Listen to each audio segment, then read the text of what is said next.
এই স্বপ্ন শোনার পরে কোন স্বামী যদি জানে তার স্ত্রী দুনিয়া থেকে বিদায় নিয়ে চলে যাবে, এহেন মুহূর্তে সেই স্বামী কি ঠিক থাকতে পারে? কথা কয় না, ঠিক থাকতে পারে না। এইবার হযরত ফাতেমাও কান্না শুরু করেছেন, হযরত আলীও কান্না শুরু করেছেন। যখন সুবহে সাদিক উদয় হয়ে গেল, সকাল হয়ে গেল, দুইজনে কান্নাকাটি করতেছেন। হযরত হাসান আর হুসাইন তিনারা সকালে বাবার সাথে গিয়েছিলেন। কিছুক্ষণ পরে যখন বাড়িতে আসলেন, এসে দেখে বাবাও কান্দে, মাও কান্দে। আল্লাহু আকবার। হযরত হাসান আর হুসাইন ডেকে বলছেন, আম্মা জান, কি ব্যাপার, আপনি কাঁদেন কেন? আলীকে ডেকে বলছেন, ও বাবা, আপনি কাঁদেন কেন? দুইজনেই কান্না করতেছে। সন্তানগুলো যখন দেখে বাবাও কান্দে, মাও কান্দে, এইবার সন্তানও কান্না শুরু করেছে, কিন্তু কারণ বলে না। অনেক সময় দেখবেন অনেক মানুষ মৃত্যুবরণ করার পর তাকে দেখতে গেলে অনেকেই কাঁদে, আসে না নাই? অথচ তার আপনজন কিছুই না, তারপরেও কাঁদে। কেন কাঁদে? কান্না দেখে তার কান্না আসে, ঠিক কিনা জোরে বলেন? হযরত হাসান আর হুসাইনকে কোনো কারণ বলা ছাড়াই তিনারাও কান্না শুরু করেছেন। এবার হাসানও কাঁদে, হুসাইনও কাঁদে, আলীও কাঁদে, হযরত ফাতেমাও কাঁদে, সবাই কান্নায় ভেঙে পড়েছে। হযরত হাসান আর হুসাইনের একটা অভ্যাস ছিল, যদি ওনাদের কিছু হইতো দৌড়ায় গিয়ে নানার কবরের পাশে দাঁড়ায় যাইতেন। আল্লাহু আকবার। হযরত হাসান আর হুসাইনের যদি কিছু হতো দৌড়ে গিয়ে নানার কবরের পাশে দাঁড়িয়ে যেত। বাবা মা যেহেতু কিছুই বলতো না, দৌড়ে গিয়ে নানা জানের কবরের পাশে দাঁড়ায় গেছে। ও নানা, আব্বা জানো কাঁদে, আম্মা জানো কাঁদে, কিন্তু কেন তারা কাঁদে কারণগুলো বলছে না। ও নানা জান, আপনি বলেন তারা কেন কাঁদে? হযরত রাসূলুল্লাহ ডেকে বলে, ও নাতিরা আমার, কলিজার টুকরা নাতিরা, তোমার বাবা মা এই জন্য কাঁদে। তোমার মা আজকে এই দুনিয়ার শেষ দিন, সে আর জীবিত থাকবে না। আমার কাছে না দিলে তুমি চলে যাও তোমার মায়ের কাছে, জীবনকাল জন্য শেষ দেখা দেখে নাও। জোরে বলেন আল্লাহু আকবার। হাসান আর হুসাইনকে নানা জান বলে দিয়েছে, সাথে সাথে বাড়িতে রিটার্ন করেছে। হাসান হুসাইন দেখে বলে, ও গো আম্মা, ও গো বাবা, আপনারা আপনাদের কান্নার কারণ যদি নাও বলে, আমার নানা জান বলে দিয়েছে আপনি দুনিয়া থেকে বিদায় নিয়ে চলে যাবেন, এই জন্য বুঝি আপনারা কাঁদেন। আপনি যদি চলে যান, আমরা কার কাছে থাকবো, কোথায় যাব, কে আমাদেরকে সান্ত্বনা দিবে? ঘটনা হলো অনেক লম্বা। এক পর্যায়ে হযরত ফাতেমা যখন বিদায় নিয়ে চলে যাবেন, কয়েকটা বিষয়ে হযরত আলীকে তিনি নসিহত করেছিলেন। তার মধ্যে এটা একটা নসিহত ছিল, ওগো আলী, দিনের বেলায় আমি দুনিয়া থেকে বিদায় নিয়ে চলে যাব, তবে দিনের বেলায় কাফন দাফন শেষ করবেন না, রাতের বেলায় কাফন দাফন করবেন। বলেন আল্লাহু আকবার। এখন আপনি বলতে পারেন কেন দিনের বেলায় করবেন না? এইটাই বোঝাচ্ছি আপনাকে। হযরত ফাতেমার ওসিয়ত হলো, দুনিয়া থেকে বিদায় নিয়ে চলে যাওয়ার পর আমি যে মৃত্যুবরণ করেছি কোনো অ্যানাউন্স করবেন না, কোনো মানুষকেও বলবেন না। যত গোপনে পারেন আপনারা আমাকে দুনিয়া থেকে বিদায় দিয়ে দিবেন, কোনো মানুষকে আপনারা বলবেন না। এটা আমার ওসিয়ত। হযরত ফাতেমা রাদিয়াল্লাহু তাআলা এই ওসিয়ত করে যখন দুনিয়া থেকে বিদায় নিয়ে চলে গেলেন, হযরত আলী আর পৃথিবীর কোনো মানুষকে বলে নাই। হযরত আলী আর হাসান হুসাইন তিনজন মানুষ তার গোসল কাফন আর দাফনের ব্যবস্থা কমপ্লিট করেছেন। বলেন আল্লাহু আকবার।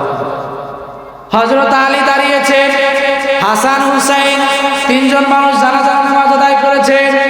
এখন তাকে তো খাটিয়া বহন করার দরকার। আপনারাই বলেন তো দেখি, খাটিয়ার কোন কয়টা? কথা কন না। মানুষ আছে কয়জন? আর একজন লোকের দরকার আছে না নাই? হযরত আলী আরশের মালিককে ডেকে বলে, ও আরশের মালিক, আপনি তো দেখতেছেন অবস্থাটা।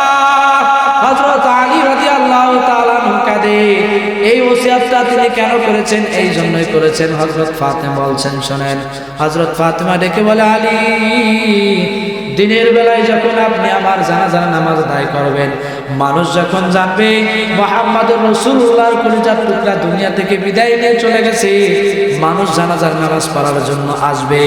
আসার পরে যখন তারা আমাকে সামিয়ানার উপরে দেখবে, খাটিয়ার উপরে দেখবে, মানুষ অনুমান করে ফেলবে বিশ্ব নবীর মেয়ে বুঝি এমন এমন ছিল, ঠিক কিনা জোরে কন। ও মুহাম্মদপুর এলাকার আম্মা জানেরা, দেখুন তো দেখি যার নেতৃত্বে আপনারা জান্নাতে যাবেন, দুনিয়া থেকে যখন তিনি বিদায় নিয়ে চলে যান তখনও পর্দার ব্যাপারে কত গুরুত্ব, ঠিক কিনা জোরে কন। দুনিয়া থেকে বিদায় নিয়ে চলে যাবেন তখনও পর্দার ব্যাপারে কত গুরুত্ব দিচ্ছেন যে আমি দুনিয়া থেকে বিদায় নিয়ে চলে যাব। কারণ যখন মানুষ জানাজানি হবে, জানাজার নামাজ পড়ার জন্য আসবে, খাটিয়ার ভিতর থেকে হয়তো কাপড়ের উপর দিয়ে দেখবে, আর মানুষ সাহাবা একরাম অনুমান করে ফেলবে যে মুহাম্মদুর রাসূলুল্লাহর মেয়ে বুঝি এতটা লম্বা ছিল, এতটা বেটে ছিল, বুঝি এমন এমন ছিল, একটা ধারণা করবে। এই ধারণাটাও যেন করতে না পারে, এই জন্য গোপনে আমাকে বিদায় দিবেন, বলেন আল্লাহু আকবার। মানুষটা দুনিয়া থেকে বিদায় নিয়ে চলে যাচ্ছে, তাও পর্দার ব্যাপারে কত গুরুত্ব, ঠিক কিনা জোরে বলেন। আর আমার আপনার মা বোনেরা, আমার আপনার কন্যা সন্তানেরা, আবার ডিজিটাল যুগ দেখবেন, দাদি তার নাতিকে নিয়ে মার্কেটে যায়, দাদি বোরকা পরে যায় আর নাতিকে খোলা অবস্থায় নিয়ে যায়, ঠিক কিনা জোরে কন। পর্দা করার দরকার ছিল কার, আর করলো কে? কথা কয় না। দাদি যদি বোরকা ছাড়া যায় তার কোনো অসুবিধা নাই, পর্দা করানোর দরকার ছিল নাতনি রে, পর্দা করে বসে আছে নিজে, কথা কয় না, ঠিক না? নাতিকে পর্দা না করায় নিজে বোরকা পরে চলতেছে, দাদির দিকে আর কে তাকাবে, ঠিক কিনা জোরে বলে। পর্দা যাকে করানোর দরকার তাকে করানোর দরকার, ঠিক কিনা বলে। মুসলমান ভাইয়েরা আমার, আলোচনা লম্বা হয়ে যাচ্ছে। হযরত ফাতেমা এক পর্যায়ে দুনিয়া থেকে বিদায় নিয়ে চলে গেলেন। মানুষের দরকার চারজন, আর কোন খাটিয়া বহন করার দরকার। হযরত আলী যখন আরশের মালিককে ডেকে বললেন, আরশের মালিকের ইশারায় আল্লাহ পাক রব্বুল আলামিন আরেকজন সাহাবীর আগমন করায় দিলেন, জোরে বলেন আল্লাহু আকবার। সেই সাহাবীটা হলো হযরত সালমান ফারসি রাদিয়াল্লাহু তাআলা। সাহাবীদের মধ্যে সবথেকে বয়স্ক সাহাবী, মুরব্বী সাহাবী, তিনি আগমন করলেন।